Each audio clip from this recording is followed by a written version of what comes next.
Hey guys, Brian delivers you the goods here. Sorry for the lengthy delay for this next part of Decent to Good Albums of 2023 video. So this is the final part for Decent to Good Albums of 2023 video part 2.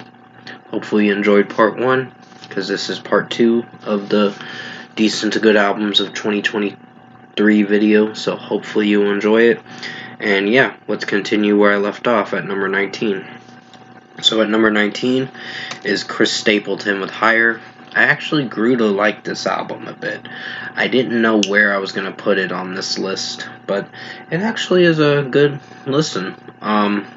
It's a solid album. It's one of the best average albums I've listened to this year. I mean, there's some tracks that are fine, but it made it in my top 20. And I'm actually impressed with Chris Stapleton with this record. It sounds more blues, country kind of stuff, really soft country kind of stuff, the mellow stuff, but it sounds pretty interesting of a record. So at number 19 is Chris Stapleton with Higher. At number 18 is going to be Avatar with Dance Devil Dance. This was a good album, but there were some hit or miss tracks for this record.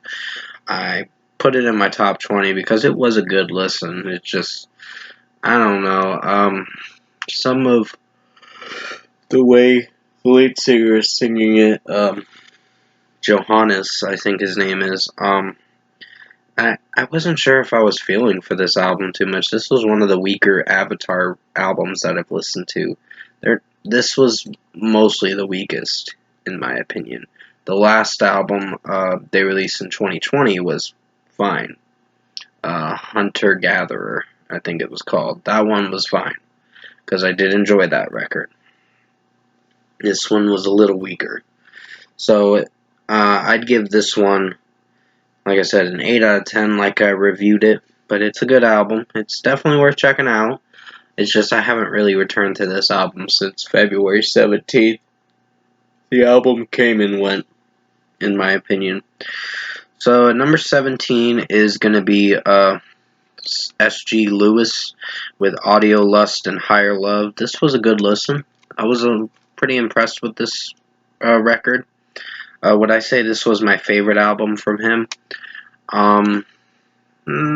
It's a good album. It made it in my top 20, and I was really impressed with this record, with how it sounded. And he can actually sing, and I was really surprised, and it was sounding pretty good. So, good record. And number 17 was S.G. Lewis with Audio Lust and Higher Love. Number 16 is Queens of the Stone Age with In Times New Roman. This was a good album, in my opinion. Did not think I'd like a Queens of the Stone Age album, even though they've been around since the 90s. I just never heard of this band until now, and I'm fairly new to this band, let's just say that. But I actually grew to like this new album. I didn't listen to it off and on, but I did remember enjoying this album. So, number 16 is Queens of the Stone Age with their album, In Times New Roman. Alright, at number 15 is Illenium with, the self-titled album. Now, this was another good album, in my opinion. I think the production was pretty well mixed with this album. There were a couple songs I had my critiques about, but other than that, the record performed alright with how it sounded. Sorry, I was looking at my phone for a second. But overall, good album. So number 15 is Illenium with this self-titled album. Number 14 is Skrillex with Quest for Fire. I think this was a good album. Skrillex mixed this album pretty well. When this came out, like February 17th, I was really invested in this album, and I was actually enjoying it for how it sounded. The songs were interesting to listen through. So number 14 is Skrillex with Quest for Fire. I think it was like a 15-track album, but a good listen. At number 13 is going to be Rolling Stones with Hackney Diamonds. This was a good album. I was really surprised. Mick Jagger actually sounded alright in this song, and overall the rest of the band performed this track pretty well. So I was really digging this track, or this album I meant to say. It was about 48 minutes or something like that. I can't remember, but I remember digging this album. So number 13 is Rolling Stones with Hackney Diamonds. Number 12 is Ellie Goulding with Higher Than Heaven. This was a good listen. I was really surprised with her new album. I don't really come back to it that much, but it made it in my top 20, or at least the top 15, and I was really impressed with this record. There's not a lot of songs I remember from it, but like I said, I have to go back and listen to this record, but I remember enjoying it. I can tell you that. It was a good album. So number 12 is Ellie Goulding with Higher Than Love, or Higher Than Heaven, I meant to say. I said it wrong. Please forgive me. Number 11 is going to be Through Fire with Devil's Got You Dreamin'. This was a good record. I was really impressed with Through Fire's new album, and the lead singer sounded really good with his vocals this time around. And the certain tracks were hit or miss, but overall the record was straightforward, and it knew what it wanted to do.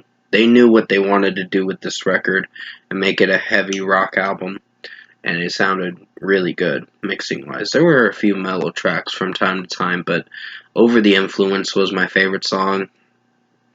Karma Kills was pretty good. I think that was the first track on the album. Everything else was fine, and it sounded pretty good mixing wise. So at number 11 is Through Fire with Devil's Got You Dreaming. Alright, now to the top 10. Who will be in the top 10? Well, at number 10 is Gorillaz with Cracker Island. This album was good. I made it at the number 10 spot. It was going to be at a certain spot on this list, like maybe in the top 20, but it didn't. I think it was better than the other albums I mentioned. But still, excuse my yawning. Still, the record was a good listen, and I did enjoy a majority of the tracks. So, number 10 is Gorillaz with Cracker Island. Number 8 is Anti-Flag with Lies They Tell Our Children. I was impressed with this record, but I also had my critiques about their political stuff. There were some tracks I did enjoy from this album, but it was a good listen. But overall, I think performance-wise, this album did good for what it went for. So, there were some tracks. Never Ever was kind of a little annoying, but overall, I think after this album, they just hung it up. They just did not want to be a band anymore because of all the backlash they were getting because of being so politically diverse of a band. They're for the left, but they were becoming extreme leftists with this new album and their previous albums before that. I mean, I didn't hate this album. I think it was a good listen in my opinion. But honestly, yeah, when you talk about politics way too much in your music, you know you're going to get a lot of backlash. So, Anti-Flag is a good band, but I think they should try a different direction with their music. Or at least not come back. It's a shame, because I did enjoy this album, but, hey, you gotta do what's best for you guys, I guess. So, number 8 is Jeezy with I Might Forgive, But I Don't Forget. I think this was a good album from Jeezy, or Young Jeezy, he used to be called. I was really impressed with this record. Most of the tracks were sounding really good. It is a hip-hop album and a rap album, but it sounded very well mixed for all 22 tracks, or however many tracks I listened to. I think it was like 29 songs, if I'm being honest. But it was a good listen. and I highly recommend you check this record out. It is pretty lengthy, but it got the job done with how it sounded. At number 7 is You Me at 6 with Truth Decay. I think this was a good album. I was really impressed with Truth Decay by You Me at 6. This is their follow-up album to Sucker Punch, which I own Sucker Punch on CD. I don't own this one on CD, is what I've been meaning to say. But I did enjoy this record, and majority of the tracks like Breakdown and some other tracks off this record sounded pretty good. But overall, it executed pretty well. So at number 7 is You Me at 6 with Truth Decay. Alright, at number 6 is September Morning with Volume 4. I was really impressed with Emily's vocals in this album. Her screaming vocals were pretty good. There were some other tracks I had my critiques about, but overall, the rest of the record was a good listen. It wasn't the best album of this year, and I wish it could have been. But there were some tracks on this record that kind of threw me off a bit in a cheesy way. But still, good album for what it went for. So at number 6 is September Morning with Volume 4. Alright, down to the top 5. Who will be in the top 5? Starting at number 5 is All Time Low with Tell Me I'm Alive. I actually think this was one of my favorite good albums of this year. There were some tracks that were hit or miss, like, what else? I think Tell Me I'm Alive kinda, I don't know, that one I like, but I also don't like at the same time. Like, the beginning is a little cringy, but it's how you look at it, this track. I'd give it a 4.5 out of 5. It's not a bad song. Modern Love was my favorite. Are You There is my favorite. Sleepwalking was solid. And Calm Down was not their best track, but it was decent, at least. English Blood, American Heartache is a favorite. And The Sound of Letting Go was actually good. Even though it's mixed with electronics and all that, it's still executed pretty well. New Religion is one of my favorites, with Teddy Swims in the track. He sounded really good vocally, and The Way You Miss Me was pretty good. I'd Be Fine If I Never Saw You Again was pretty solid. Kill Your Vibe was pretty good, and also The Other Side has become one of my favorite tracks before the closing track, Lost Along the Way, which ended the album pretty well. So a 13-track album for like 43 minutes or so of a runtime, maybe a little less, but still executed pretty alright. So number 5 is All Time Low with Tell Me I'm Alive. Alright, and number 4 is going to be Nita Strauss with The Call of the Void. I think this was a good album in my opinion. I actually preferred listening to this album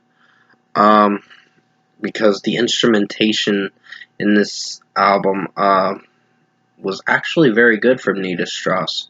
And I was really impressed with this record that I listened to this year. It's one of the good albums in my top 5. So at number 4 is Nita Strauss with Call of the Void. Alright, at number 3 is going to be Metallica with 72 Seasons. I preferred them to be at my number 3 because I don't think their album was the goodest album of the year. It was going to be at number 2, but I deemed them to be at number 3 only because their record actually impressed me. It wasn't as good as any other Metallica album I've listened to, but mostly their new stuff has been good, but it hasn't been amazing in any way. Basically,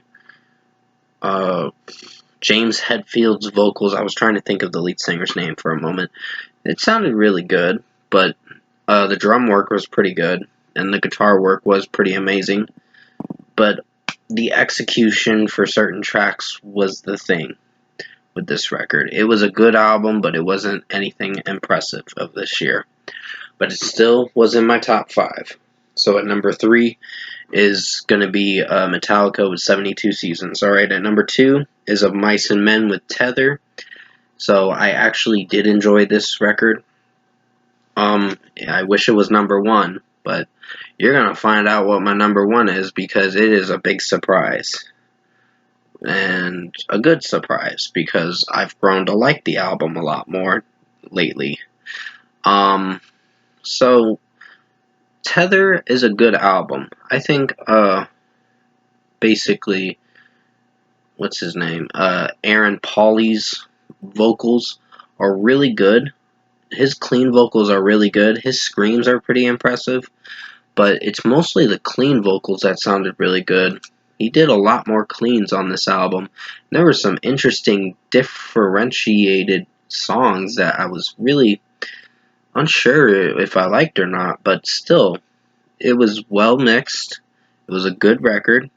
It wasn't the best record of this year. It didn't make it in my best albums, but it was a good album, and was pretty impressed with Aaron Paul's vocals in this record, off this record, and I think Into the Sun was one of my favorites, and there were some other tracks on here that I was really impressed with, but still, the overall execution was good.